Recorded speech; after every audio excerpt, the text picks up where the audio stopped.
The protagonist Yoshi knows he will never forget the day he walked into a concept cafe so unusual, so bizarre, that his consciousness practically shuts down. His mind stops functioning as it normally does, all because he finds himself in a place that's popular for all the wrong reasons. The concept is unique, but the waitresses there, dressed in fancy costumes, carry personalities so brutally cold that their attitude is more terrifying than charming. This is where a strange, chaotic comedy begins, a comedy that flips his entire sense of reality. But to reach this bizarre cafe, the story needs to rewind a little, back to a few days ago when Yoshi walks into a more normal cafe to enjoy some ice cream. He asks the waitress to join him, admiring how adorable the dessert looks, so adorable that he almost doesn't want to eat it. The waitress teases that if he keeps staring at it, it won't stay perfect for long. As they talk, she recalls Yoshi mentioning concept cafes before. Yoshi explains that he often explores different concept cafes during his days off, and he truly enjoys them, so much so that he dreams of opening his own one day. She counters his enthusiasm by saying that nowadays, with so many concept cafes around, it's not really a profitable business anymore. Yoshi agrees. Then she mentions that her current workplace runs on its tsundere concept, but Yoshi notices that she seems more distant than usual. She admits she's been spending time checking out other concept cafes recently, but during those visits, she hears a peculiar rumor. She tells Yoshi about a mysterious cafe near her store, hidden away in a narrow alley with just a vague signed word indicating it's a concept cafe. No one really talks about it, and people tend to avoid going there, which adds to the mystery. Yoshi asks if it's based on a horror theme, but she says it doesn't feel that way. Still, the rumor sparks his curiosity. After finishing his ice cream, he heads out to a place known as Akihabara, a true paradise for concept cafe lovers like him. It's packed with a variety of themed cafes, each more unique than the last. Following the directions, he eventually reaches the narrow alley mentioned in the rumor.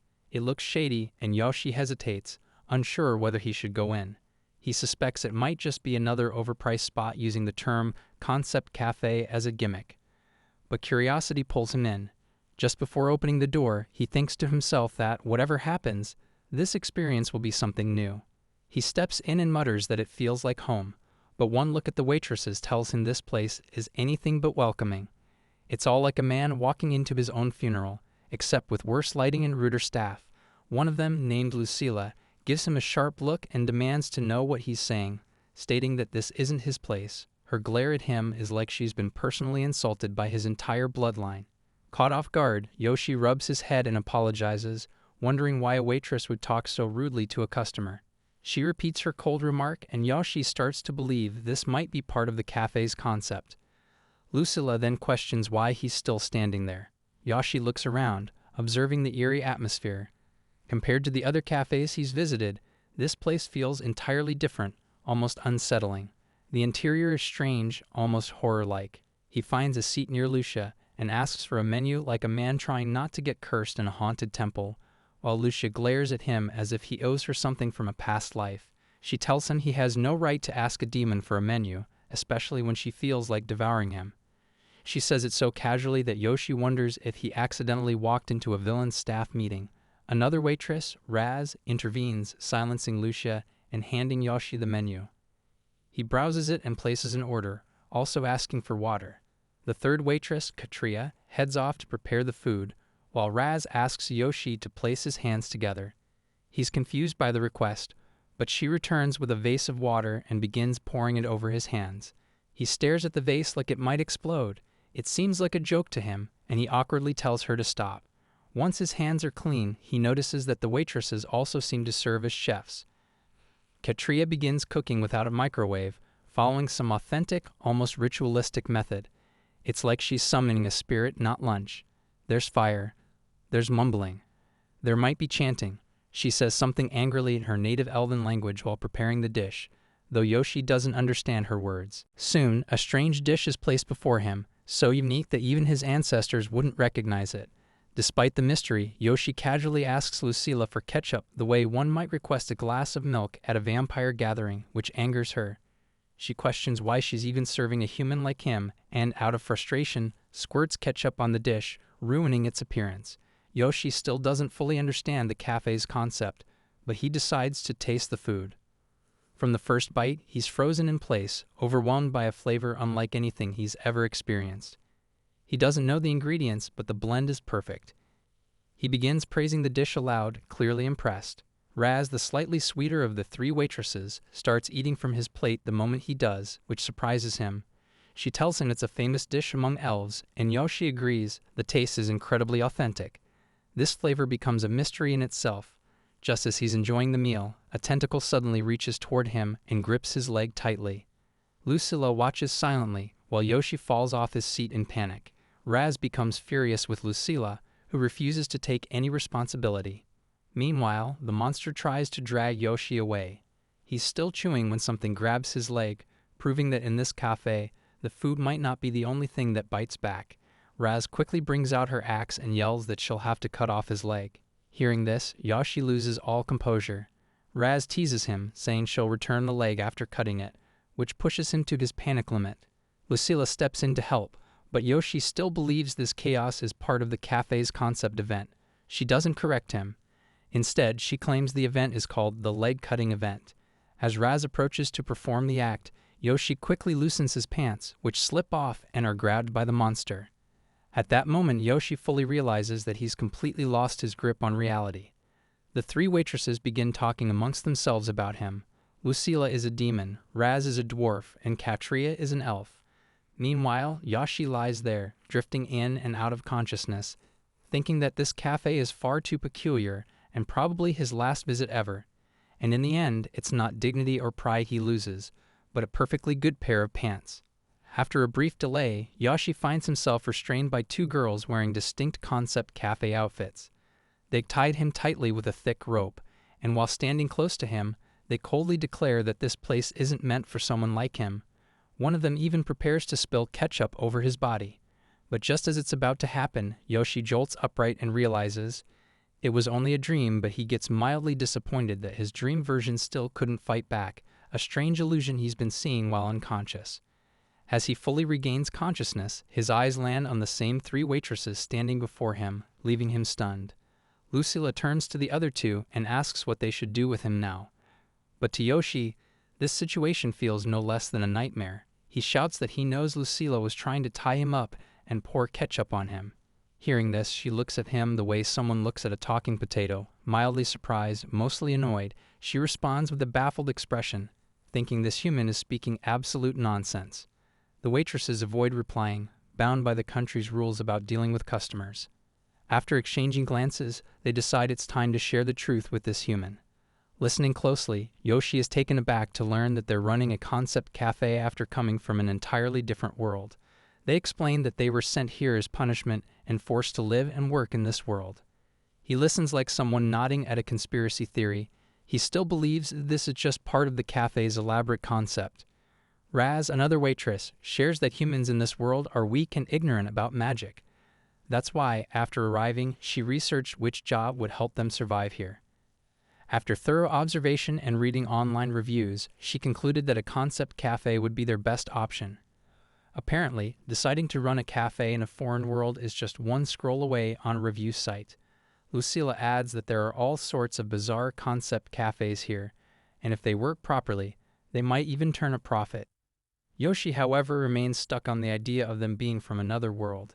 Lucila tells him plainly that beings like them don't exist in this world, and then the three take turns introducing themselves. She reveals she is a demon, Razlight says she is a dwarf, and the elf speaks something in her native elvish tongue, which Yoshi doesn't understand at all. He stares in disbelief, struggling to comprehend how this cafe is staffed by fantasy creatures straight out of another realm. Raz confides that their business hasn't been profitable at all. They're barely getting by. Lucila doesn't understand why no customers ever come. Rez bluntly tells her that her rude attitude is likely scaring them away. Hearing their conversation, Yoshi scoffs and calls all three of them clueless fools who still don't understand the basics of running a concept cafe. He scoffs like a man who once read half a business article and now thinks he's now a main character of a strategic comic with anime girls. Offended, Lucila lashes out and charges toward him, but Raz quickly stops her. Raz admits that Yoshi is right. They lack proper planning and direction. She then requests that he help teach them how to run the cafe successfully. Yoshi agrees but asks for the ropes to be untied first.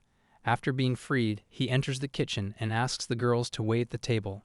Soon he returns like a proud chef unveiling a 5-star dish, except it's just coffee, and joins them. During the casual conversation, he refers back to what they mentioned earlier, that humans lack magic. He asks what they would say if he told them that this statement isn't entirely true. He claims he can use magic to enhance their cafe. The waitresses laugh off his claims, treating them as a joke. Yoshi then explains that he doesn't intend to use magic to change the taste of food. Instead, he focuses on something else entirely. He tells the girls that while there are many concept cafes in this city, what sets the best ones apart is how the smile of a waitress can brighten anyone's day, no matter how bad their mood or day has been. He compares their warmth to fantasy spells and says that when something is done with love and care, even the simplest food becomes magical. He says it with the conviction of a poet and the delusion of a man who's clearly had too much sugar. He calls this special feeling momo-kyun and insists on bringing that spirit into their cafe. But as soon as he says this, Lucila snaps. Enraged, she unleashes her demon form and attacks Yoshi, as apparently momo-kyun is the forbidden phrase that unlocks demon mode. She declares that this is the first time in 100 years she's lost control in front of a human. Seeing this terrifying change, Yoshi decides to flee, but before he can escape, Katria throws a knife that pins him down. She threatens to kill him, and to Yoshi's shock, she speaks his language fluently. Raz intervenes, furious, and tells them both to stop. She points out how everything that just happened clearly proves one thing: their mental states are deteriorating. Lucila admits that Raz might be right, that even she felt overwhelmed earlier. Raz continues, saying that Lucila let her demon form, hidden for 100 years, out just because of a few sharp words, and Katria, in a fit of rage, broke her elven rules and spoke a foreign language. Raz reminds them all that this kind of behavior is completely unacceptable in a concept cafe. The room falls silent. No one fully understands what's going on anymore. Raz then turns to Yoshi and requests him to explain what momo-kyun really means. Yoshi nervously confesses that it isn't a real term. It's just a feeling, a spontaneous word that appeared in his head, one he has somehow become addicted to. Eventually, he leaves the cafe and heads to the train station. The whole journey back, his mind stays occupied. In a city full of lively concept cafes and thriving crowds, he never imagined a cafe run by otherworldly beings could exist, and yet it does. He thinks to himself that he should visit it again. He heads home wondering if he's discovered a magical portal or just needs therapy. On this very day, Yoshi, now 30 years old, has stumbled upon an opportunity that might just change his life. It feels like he has discovered a door that doesn't open for everyone. Akihabara remains the city that keeps Yoshi's heart hooked, and the biggest reason behind it is the variety of concept cafes here, each following its own unique theme. But hidden among these cafes is one unlike any other, a cafe tied to an unknown world, one that feels completely detached from reality. Inside this peculiar cafe, Lucila, the demon waitress, tells Raz that hunting humans would be far easier for her than running a concept cafe. She crosses her arms like a professional hitwoman, accidentally enrolled in culinary school. Raz, however, disagrees, though she herself remains unsure how to manage the place. Just then, Yoshi pushes open the door and greets them. He walks in like a man about to attend a business meeting, only to find 3 fantasy creatures debating on each other's ethics. Lucila stares at him, surprised to see him here, while Raz casually explains that she invited him and asks him to take a seat. Raz tells Yoshio that she had no one else trustworthy enough, so she called him. She explains she's facing a problem and needs advice.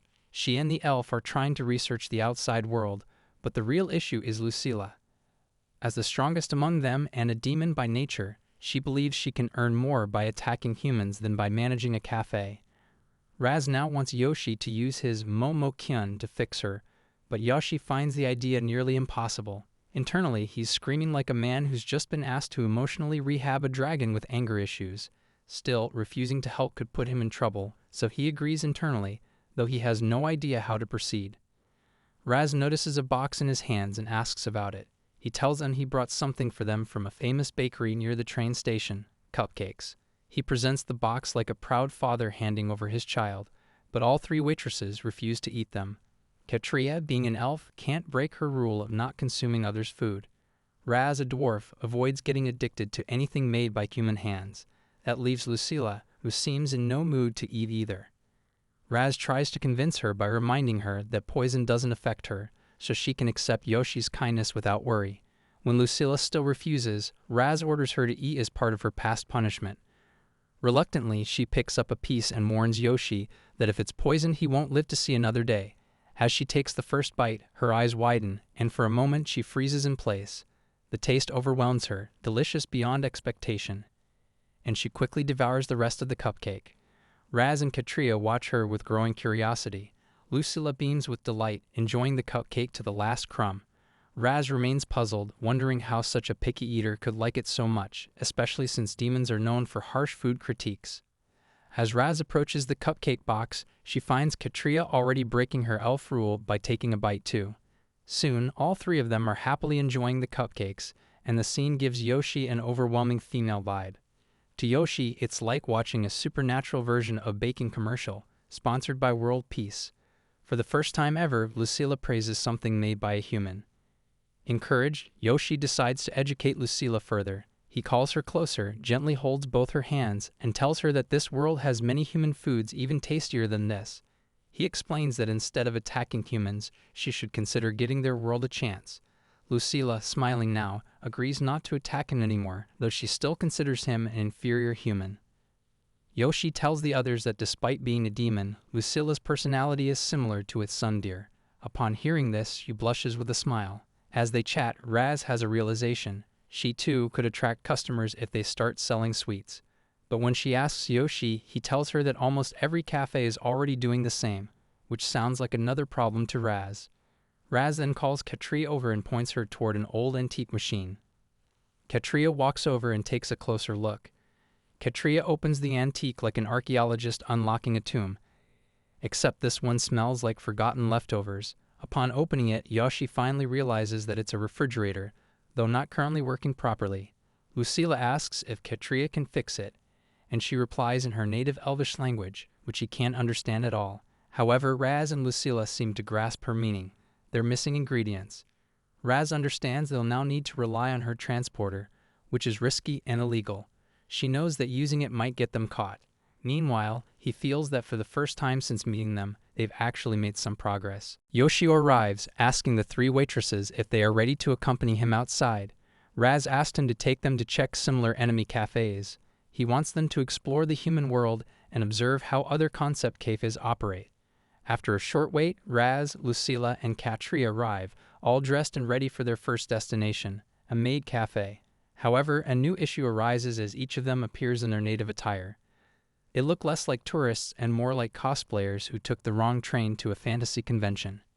Yoshio immediately senses this might ruin their day. He insists they change their outfits, but each has a reason to refuse. Lucila states she won't go out without her poison-proof clothes. Raz refuses to leave without her axe. Rangarak and Katria, as always, says something in her native Elvish tongue, which Yoshio fails to understand.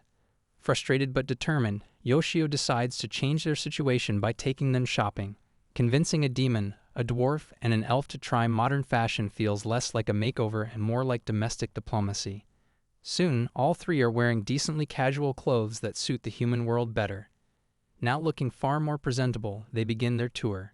Yoshio guides them through Akihabara city, and the vibrant surroundings leave them awestruck. Even Lucila slowly begins to enjoy the human world. As they follow Yoshio, the group enters a mall, where the unfamiliar yet exciting environment draws them into different activities. Raz tags along with Yoshio into a toy section and finds herself fascinated by the colorful boxes on display. She eyes the boxes like a dwarf stumbling upon a suspiciously colorful treasure chest. She asks what they are, and Yoshio explains they contain pieces that, when assembled, form a model matching the picture on the box. To Raz, the models resemble small golems. She becomes deeply intrigued, prompting Yoshio to tell her not to overthink. Raz then justifies buying one by saying it could serve as a self-defense tool, clearly just an excuse to indulge her curiosity. Meanwhile, Yoshio notices Katria is struggling with a vending machine as she repeatedly fails to retrieve a toy. Her interest visibly fades with each failed attempt. Seeing this, Yoshio approaches to help and asks if she really wants the toy. She responds in Elvish, prompting him to try getting it for her. However, the toy's round design prevents it from being gripped properly by the machine, and Yoshio continues to fail. Each failed attempt steals a bit of her soul. as if the machine itself starts to feel embarrassed. Despite this, he reassures Katria he will succeed, and seeing her smile for the first time fills him with a strange happiness. Motivated, he puts in more effort, and finally he manages to retrieve the toy, handing it proudly to Katria. She responds once again in her native language, leaving Yoshio with a hint of regret that he never learned the Elvish tongue. As evening falls, Yoshio sits with Raz and Katria in a quiet spot, enjoying the peaceful atmosphere. Both waitresses seem cheerful. Yoshio tells them it's time to move on, and Raz mentions that she should head home. But Yoshio reminds her that his actual goal is to introduce them to concept cafes. Raz replies that they have no money left to go anywhere else. In the middle of their discussion, they suddenly realize that Lucila is missing. Just as they begin to speculate where she might be, Lucila steps out of a car and walks over to them, still in her changed outfit. She struts back like a gangster who just turned a slot machine into a retirement plan. She rejoins her fellow waitresses without asking for her clothes back. Raz compliments her, noting her customer behavior seems to be improving. Curious, Raz asks where she had been. Lucila replies that she has just discovered another money-making secret. The group is surprised and asks what kind of work she has done. Lucila, clearly proud, reveals that she has found a simulation-based game and declares it to be a true land of gold. She explains that the place hosts a game with blinding lights, where players must catch fish marked with numbers. Today, she managed to catch 3 fish marked with the number 7, turning 500 yen into 50,000 yen. Her pride shines through as she narrates the victory.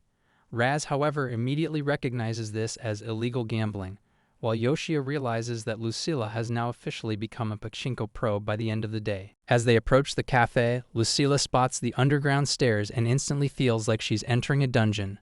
A nearby signboard reveals it's actually a themed cafe.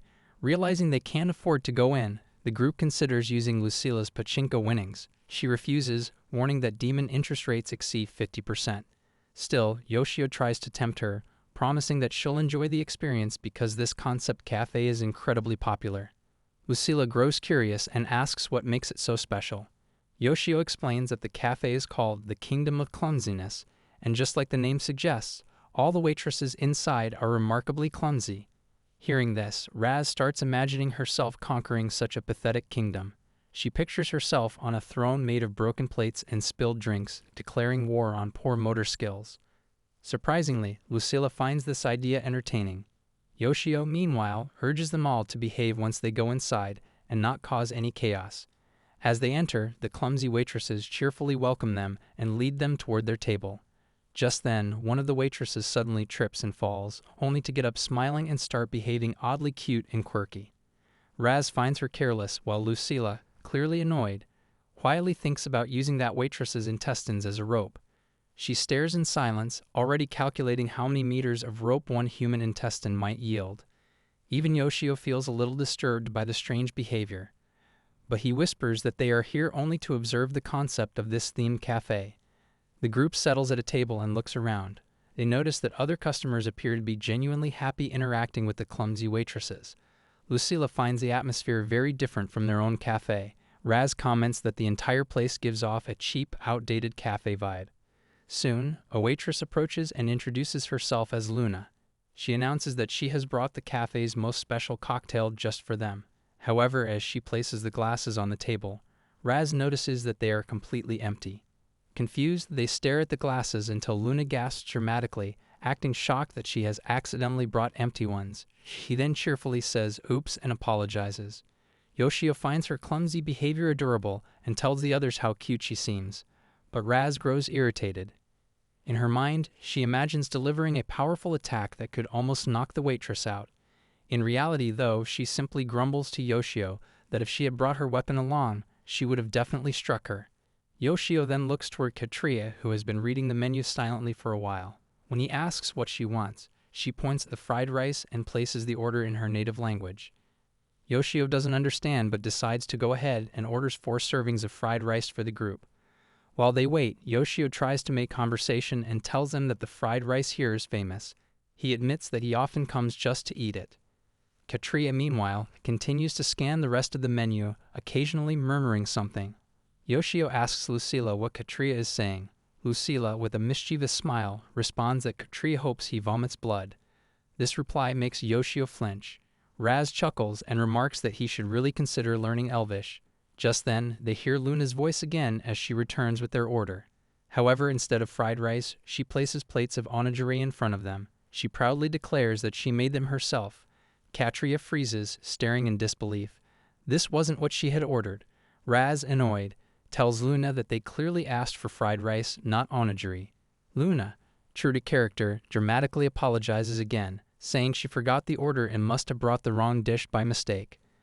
To everyone's shock, Katria's eyes begin to fill with tears. Katria's silent heartbreak could be used in a documentary titled Elves and Emotional Damage, a rice tale. Seeing this, Luna quickly says she's only joking and that their actual order is ready. She'll bring it in a moment. But Lucila gently calms Katria down, placing a comforting hand on her shoulder. Yoshio watches this with surprise, realizing he's witnessing a demon showing empathy, something he never expected. Raz quietly leans toward Yoshio and tells him that according to ancient tales, anyone who makes an elf cry ends up facing a tragic fate. He freezes like a man who's just realized he's seated next to a ticking elven curse bomb. He immediately becomes concerned for the waitress. After everything that happens, Raz grows furious. She declares that humans can't just allow such strange creatures to make mistakes without consequences. Lucila agrees, finding the situation unacceptable. All three women stand up, vowing to take revenge for what has happened. They begin planning their counterattack while Yoshio tries to calm them down, insisting that he doesn't want any trouble to break out here. Lucila, burning with rage, forms a complete plan for a counterattack.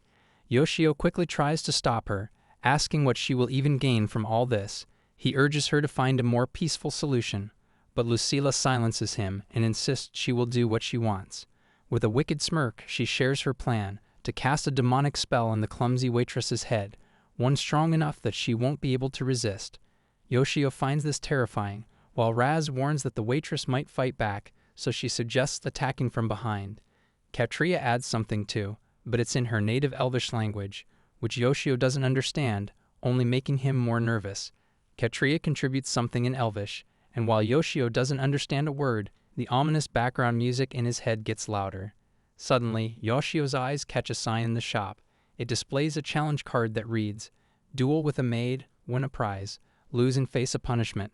Raz reads it and asks Lucila if she's ready. Lucila, proud and confident, declares she has never lost to any member of an inferior race. Just then, Luna, having overheard their conversation, approaches with her usual clumsy energy. Yoshio, who has already read about the punishment clause, begins to worry even more. Luna asks in a loud, theatrical voice who dares challenge her. Lucila declares she'll defeat Luna with ease, right before tripping on her own cloak while striking a pose. She boldly points at herself and announces her name, promising to kick Luna so hard she flies. Luna, however, continues her cute, chaotic behavior, drawing attention from all the other customers. The rules are announced. The game is rock, paper, scissors. The winner gets to attack, and the loser must defend. Whoever lands a solid blow wins. Yoshio considers stopping Lucila again, but she's already deep into her villain monologue and no longer accepts feedback. Luna tells Lucila to begin. Raz and Katria cheer for her. Lucila, too confident, announces she prefers a death match where they hit each other until someone is knocked out. But Luna interrupts and says she forgot to mention something important. The loser must perform the dojiko dance on stage. Lucila's expression turns stone cold as Luna explains the dojiko dance, as if someone just told her she'd have to perform taxes live on stage. She explains it's such a ridiculous dance that most people would rather flee than perform it. Yoshio now understands why no one dares to participate. Luna then offers an extra reward. If Lucila manages to defeat her, she'll receive a collection of Luna's hot photo cards. Lucila finds this a bit strange but still accepts, calling it a no-return, high-risk match. She promises to win anyway. Both prepare. They play rock, paper, scissors. Lucila wins the first round. She grabs a hammer nearby and charges at Luna with lightning speed. Luna doesn't have time to react but is saved by her helmet, taking the full force of the blow. Raz and Katria watch in shock. How could a human block a demon's attack? A customer nearby proudly explains that Luna has never lost a match and that no one has ever earned even one of her photo cards. He says Luna has crushed countless challengers and warns Lucila not to underestimate her. Lucila continues to win the game, landing one attack after another, but Luna blocks each one effortlessly. Now Lucila grows frustrated. Luna calls her Miss Lucila and advises her to go for one strong hit instead of several weak ones, saying her strength is too dispersed. Lucila snaps, demanding not to be called Miss. In the next round, Luna wins and quickly takes the offensive. She grabs the hammer and dashes toward Lucila, who tries to put on a helmet, but her demon horns get in the way. Luna's hammer lands solidly on her, and the match ends with Luna's victory. Lucila immediately yells in protest, claiming it doesn't count because the helmet didn't fit due to her horns. But Yoshio knows the final decision is up to the cafe staff. Surprisingly, Lucila's own teammates call her a loser. She stares at them in disbelief, unsure whose side they're really on. As punishment, Luna drags Lucila toward the stage. But in a twist, Raz and Katria are forced to join her. All three now must perform the infamous Dojiko dance. With the whole cafe watching, the three girls begin their awkward performance. Their dance is so bizarre that it draws everyone's full attention. Customers laugh, cheer, and forget about everything else. The crowd gasps, not because of Luna's defense, but because someone finally used the cafe helmet for its actual purpose. Luna watches happily, then sends them off with a cheerful wish for a good trip. Outside the cafe, the three girls sit in frustration, embarrassed by their loss in the dance punishment. But Yoshio, smiling, reminds them that what really matters is having fun. Eventually, all of them agree. They had an unexpectedly fun day. Now it's time for another victim to arrive at the Concept Cafe, and it turns out to be none other than Yoshio's junior, Tamako. Yoshio informs her that she's in for a surprise, especially since he had no idea Tamako even liked concept cafes. She had overheard Yoshio talking about it in the office and found his description so interesting that she insisted on tagging along the next time he visited. Her excitement is obvious, and Yoshio decides to take her there himself. As they open the cafe door, the three waitresses greet them with their usual routine. Tamako practically skips the whole way, looking like she's heading to Disneyland instead of a cafe run by socially unstable fantasy creatures. Lucila mutters a dry yay, welcome home, without much effort. Tamako is visibly amazed by the cafe's theme and decor, calling it incredibly cute. She expresses her admiration for the atmosphere, impressed by how everything fits the theme perfectly. Yoshio had already warned the staff in advance that he'd be bringing a junior along and asked them to behave to avoid unnecessary trouble. Tamako, full of curiosity, starts asking questions about the place, and Yoshio explains that everything here fits into the cafe's unique concept. He adds that the girls working here were all exiled from their tribes, which, surprisingly, is true. She blinks, as if realizing she's walked into a cafe run by the fantasy version of Workplace Rejects. Tamako wonders aloud if the girls are actually tsunderes, and Yoshio confirms it, explaining that it means being cold on the outside but warm on the inside. The waitresses, especially Raz, had agreed to play along and attract customers by acting the part, though Yoshio had also mentioned to them that the term could be a bit misleading. However, Yoshio hasn't told Tamako everything. Soon enough, Tamako orders the famous elf omelette. Lucila approaches her with a suspiciously friendly smile and asks if she's really Yoshio's junior. When Tamako confirms that she came out of sheer curiosity, Lucila introduces herself and begins telling grand stories about her past life, describing herself as a notorious troublemaker who got sent to this world as a result. Tamako finds the stories amusing until Lucila starts going off track, declaring herself a super tsundere and boasting about ordering tsundere-themed merchandise recently. At that point, Tamako begins to suspect something is off. She's no expert, but she's pretty sure tsunderes don't usually stare like they're deciding where to bury your body. Yoshio quickly assures her that Lucila is just joking, though deep inside, he senses trouble brewing. Soon Raz yells at Lucila, accusing her of trying to steal the customer by showing off her tsundere persona all by herself. Just then, Katria arrives carrying Tamako's omelette and places it in front of her. The plate is decorated with the word tsundere as well. Tamako begins to realize something's wrong. All three waitresses have completely misunderstood the term. When she looks at Katria, the elf is giving her a strangely intense smile that sends chills down her spine. Lucila confronts Katria, calling her sneaky for doing the same thing, trying to steal the customer's attention. She even calls Katria a tsundere, to which Katria responds in her native language. Raz, now visibly annoyed, warns them both that if they continue behaving like this, she'll have to unleash her special weapon, a tsundere golem she's been preparing just for this occasion. Meanwhile, Tamako finishes her omelette and compliments the taste. But just as she's about to relax, she hears a strange voice calling its master. Amused at first, she turns around only to see a massive golem towering behind her. She immediately panics, asking Yoshio to make the waitresses stop whatever's going on. Raz calmly explains that the golem is there to observe guests and isn't dangerous. Even the golem itself says it desires peace. The golem's soft-spoken voice is so polite it might qualify for customer service training, unlike the actual staff. But the three waitresses, completely ignoring the calm explanation, start fighting again over who best represents tsundere traits. The argument quickly escalates, and their bickering turns aggressive. Yoshio and Tamako watch the entire spectacle unfold in disbelief. Before long, the waitresses start dragging Tamako into their madness, using her as the test subject in their argument. They each try to prove they're the most tsundere by performing ridiculous and borderline terrifying acts around her. Tamako finds herself being pushed, grabbed, and scolded as each waitress competes to outdo the other. None of them seems to remember that they're in a customer service job. Yoshio finally realizes that no one here actually understands the real meaning of tsundere. He shouts at them to stop and demands to know what they think they're doing. Lucila quickly apologizes, and Raz admits that she lost her focus. The chaos dies down, but Tamako is already too exhausted from the whole ordeal. She tells Yoshio that she's going home, and he apologizes, saying he didn't intend for things to go like this. Tamako responds that while she didn't really feel any tsundere vibes, she did manage to forget about work for a while and enjoy herself, which made it worthwhile. As she leaves, she adds that maybe, just maybe, she'll come back one day. With that, she shuts the cafe door behind her. A little while later, the three waitresses finally understand what tsundere actually means, but it's a little too late.